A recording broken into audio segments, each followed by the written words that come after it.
Did you hear the one about the Big Brother contestant who tried to do stand-up comedy? We're about to. Telling funny stories down the pub and jokes to friends is one thing, but in front of a load of strangers...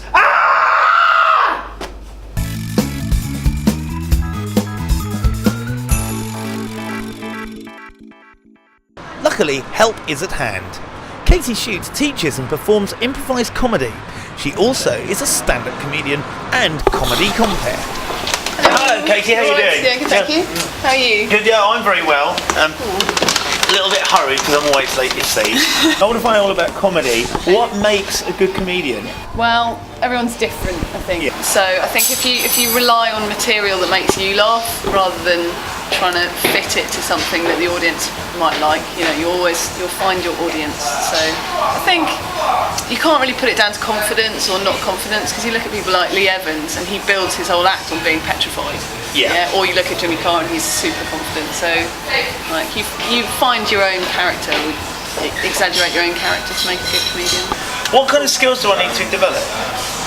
I think the skills you need for stand-up are a bit like confidence, but also to be able to adapt, because all your audiences are going to be different. You might try the same material one night at, Club A, and it'll go down a storm, you'll get a brilliant reception. If you do exactly the same stuff up the road, a different night, different audience, you might just die. So you have to feel the energy of the room and your material and yourself fit there. How do you deal with hecklers? Well, hecklers, Eddie Izzard said, say the first thing that comes into your head, and that's a really, really good tip. So as long as you don't get shocked or fazed by it, and then you just go with whatever's in your mind, even if it's quite rubbish at the time, because you're quick, people will go with that, and they'll appreciate that you're not scared by it. Like if someone heckles, you go, yes, fantastic, and they've basically given you a gift. They've given you something that you can work with. So if you start regarding it with that positive attitude. So good prep and making sure that I don't get thrown. And in the end, you've got the mic. Okay. So that'll help as well.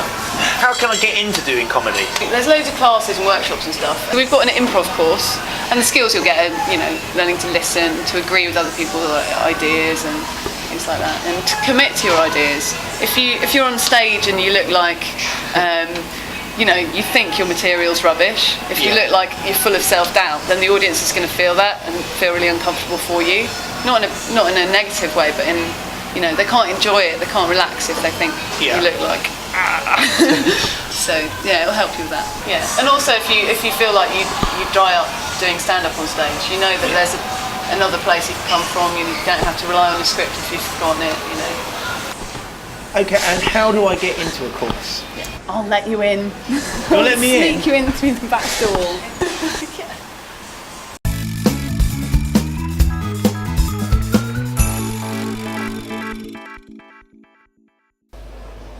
What's this high and wobbles uncontrollably? Me trying to do comedy for the first time. It's all very well telling me to say the first thing that comes into my mind, but what if nothing does? So I'm off to attend the 2 days of improv workshops Katy has invited me to, which she runs with the Mayday players in Brighton. But will it help me conquer my fear of hecklers? There's a sneak in my pocket! The course covers role play, a bit of acting, creative gameplay, but most importantly, thinking on my feet. We've been learning all kinds of things which start off with interaction, making noises between people. Okay, so you're a knackered fridge freezer again. Oh, I'm having a hot flash. Oh, I'm having a hot flash. Oh, I think the first thing that I'm going to learn to be able to apply it to a stand-up routine will be the confidence to be able to improvise characters better and to use characters better in my routine. So here we have the new Android, and as you can see it's very human-like and is capable of making both dinner. If I'm not quite sure the way something's going, I'll be able to figure out a way around it, digress and come back with more confidence than if I was to perhaps not have learned these skills and be stuck to a script. You do know that this is the actual dungeon where Lady Morley Smith was executed. So he's learned some useful tools for his stand-up set, in that he can be more relaxed. He's learned, to be more confident with other people. And the listening skills from improv are great for an audience. Certainly for me, what I've learned is how much, firstly, I've got to learn, and also how much one can become creative if they need to be. And when you're put on the spot, you just have to come up with something and perform. I do think he has a natural flair. I think he's got a good idea about what he finds funny, about what works. What we do is we take the money off you. We don't give you money. We're not a charity, you know. The only things he needs to work on really are just believing in himself. Everyone gets that voice in their head telling them that they're rubbish, and you just have to put that to one side and go forward quite confidently. Come on, Snake, come to Daddy. Come on, Snake, come to Daddy. No idea is a bad idea. Just the more you commit to it, the more you believe in it, the better it's going to work, the funnier it's going to be. Writing my own comedy script, certainly this improvisation helps, because this way I can then think about characters who I've seen and exaggerate their personality and exaggerate a situation. Look at the way that the wings on it have feathers that have less spots than most other ducks.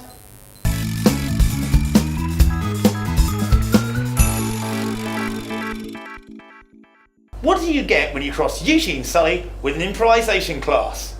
Someone who can think on their feet whilst trembling inside. I feel a lot more confident about getting up on stage. Now I just need a few jokes. Part of the challenge is to write my own script, as all comedians do these days. Yeah, I'll never believe that in a million years, but it happened. I've taken Katie's advice and I've been writing about things that make me laugh and my experiences. Now it's time to put them to the test in front of a real comedian. Stephen Grant is a successful comic. He's been performing for 10 years and runs and compares the hugely popular Crater Club at the Comedian in Brighton. He has warmed up audiences on National Lottery's In It to Win It, the Kamars at number 42 and Harry Hill's TV Burp. I wonder if he's going to warm to my attempt at wit. I got into comedy in 1997. It was a New Year's resolution. I told myself that I would give stand-up comedy a go because it looked like fun and it looked tricky as well, and I liked the idea of a challenge. It was a hobby, and then it turned into a part-time occupation, then it turned into a full-time occupation, and now it's just an obsessive career. It's amazing what people watch nowadays on the televisions. You've got soaps, dramas, documentaries. The thing is that with so many TV channels available, no one wants to pay for actors anymore, so they put on rubbish like Big Brother. Well done. People will be interested in Big Brother, Yeah. so it's good that you mention it. Obviously you don't want to talk about it hugely because then you're just regaling stories, but think about what they think about you as well. The best advice I give to a new act starting out is, first and foremost, don't have any preconceptions. The thing about comedy is it's got to come from within you. You're not having other people write your jokes, you're not having other people perform your jokes, you write for yourself, it's got to come from you. It's got to make yourself funny. Don't think, oh, what's going to make everyone else laugh. Think about what makes you laugh and how you can get that message across. Why is the coffee machine turned off? What, is there some law saying that you're not allowed to serve coffee after 10 o'clock because people might be too hyper when they come out the pub? Now, the problem with learning to fly is, as well as learning the protocol and the techniques of flying, you also have to learn to be in the clique. And this all started when I went for my CAA medical test. And then when I had to give back my urine sample, they forgot to tell me that you have to put it back on the tray. So I gave it to the receptionist. She wasn't too pleased. Comedy's all about the honesty and the fraud, okay? You want people to be on your side, and then you want to hit them with something they're not expecting. And the best way for them to not expecting it is to be a ridiculous thing that would never normally happen, like the secretary downing a glass of your own urine, which is horrific, I appreciate it, but funny, because they're not going to be expecting it. Yeah. Okay. The best way of generating comedy is to be funny in the first place. That's the beauty of comedy. I don't think it can be really taught. You have to have that seed in you. But I believe most people have got that seed in them. It's finding a way of getting it out of themselves. What you've got there is you've got the shell of quite a few good jokes, but they're not ending on punchlines. So, and it's going to sound terrible, but you've done most of the tricky things well, but you've still got to do the hardest thing of all, and that is get the laughs. You know, and that's not to say what you're saying isn't funny, but it won't get laughs as it is at the moment. Be yourself, but think about the laughs, think about the joke, because that's where the work's needed. Good. Thank you. Marvellous. Cheers. Good luck. what's very interesting is the fact that the content was okay, the delivery okay, just forgot the jokes. So what I'm going to work on now is actually getting the jokes across. I've got one piece of Big Brother material, right, which is completely unbroadcastable.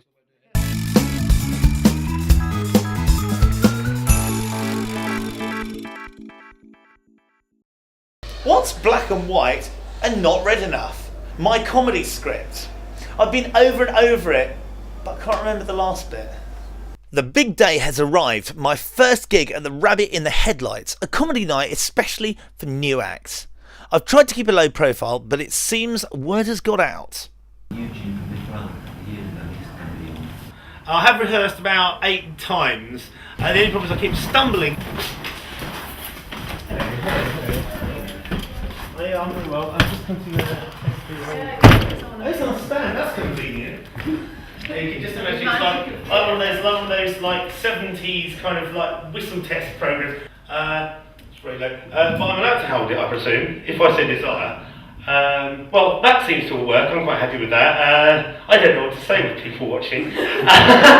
I'm a little bit nervous. Well, actually, I'm very nervous. The old butterflies in stomach, but I'm going to try and knock them on the head. I think I've revised my material, though I perhaps could have done a little bit more. I read it to my dad today. He found it funny, but then again, he'd find anything funny. So raise your hand if you haven't been to Rabbit in the Headlights before. Cool, that'd be brilliant. Otherwise you wouldn't have come back. Yes, well basically tonight is about new acts. At least 2 of the acts on tonight have not done stand-up ever before, so please be very kind to them. We've got a lovely new act for you now. He's never done stand-up before. You might recognise him, but I'm not going to go on about where he came from. So please welcome to the stage, Eugene Sully.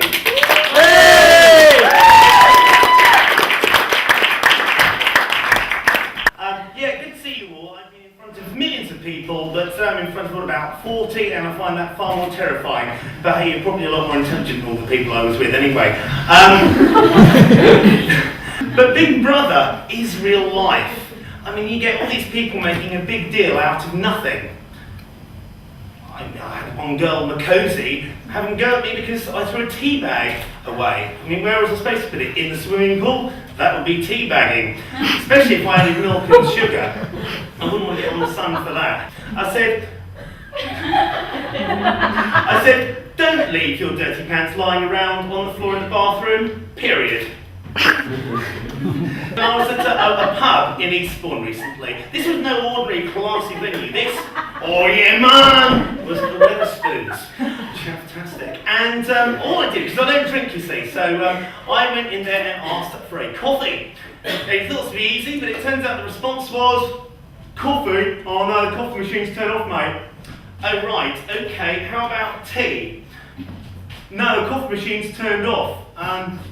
Instant coffee? No, I told you it's turned off.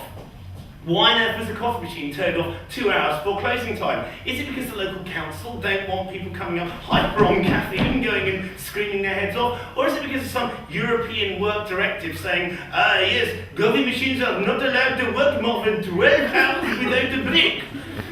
Strange French accent. Lunch is like a cross between Wimpy and Argos.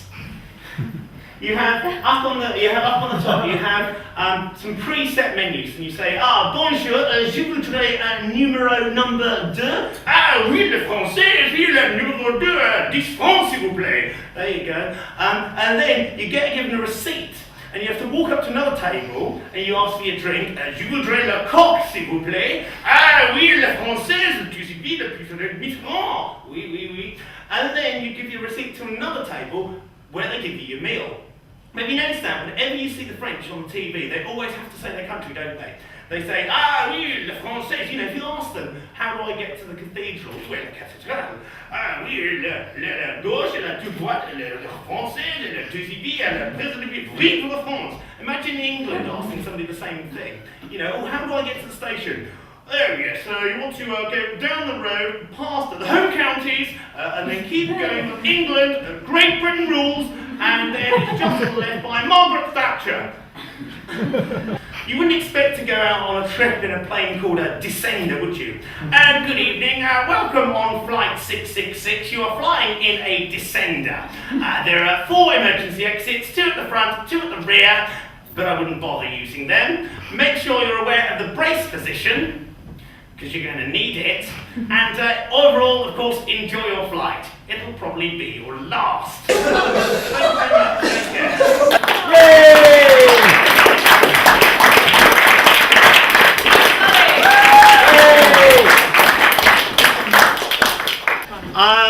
I think I'm reasonably pleased how tonight went. I literally about 5 minutes before I had the massive butterflies and stomach problem, but I think I got away with that. And then when I stood up, it was quite pronounced the fact I couldn't see anybody. Eventually when I started looking, I could, which made it a little bit better. They're all reasonably quiet. They all seemed to be smiling, so it was good. And then I let loose as such, not literally. I let loose, and I think it went reasonably well. I didn't get as many laughs as perhaps I was hoping, but I didn't get anybody kind of shouting, heckling, or throwing me off stage. And I did get a few laughs, so I think I was reasonably pleased about how it went. On the whole, how do you think I did? I think everyone's first gig is really hard. You did really well. You didn't forget stuff. You looked really confident. That was cool. Next time, I'd say take your time. Like, you're really quick when you speak, and I think possibly if you slowed it down, people would have more time to laugh. Yeah. You'd get a bit more feedback. Yeah. And don't bother with stuff that's like really obscene. It seems like this brilliant idea, but the other jokes, the stuff that's a bit more real and everyday, I think tends to connect with people more. But, okay, cool. Thank you. Cheers. I'll give it another go. Yes, I'll have to try and think my routine a little bit better and think of a few things that I can add and perhaps take away, and perhaps think if I can take it in a different direction as well. Maybe a few more impressions as well.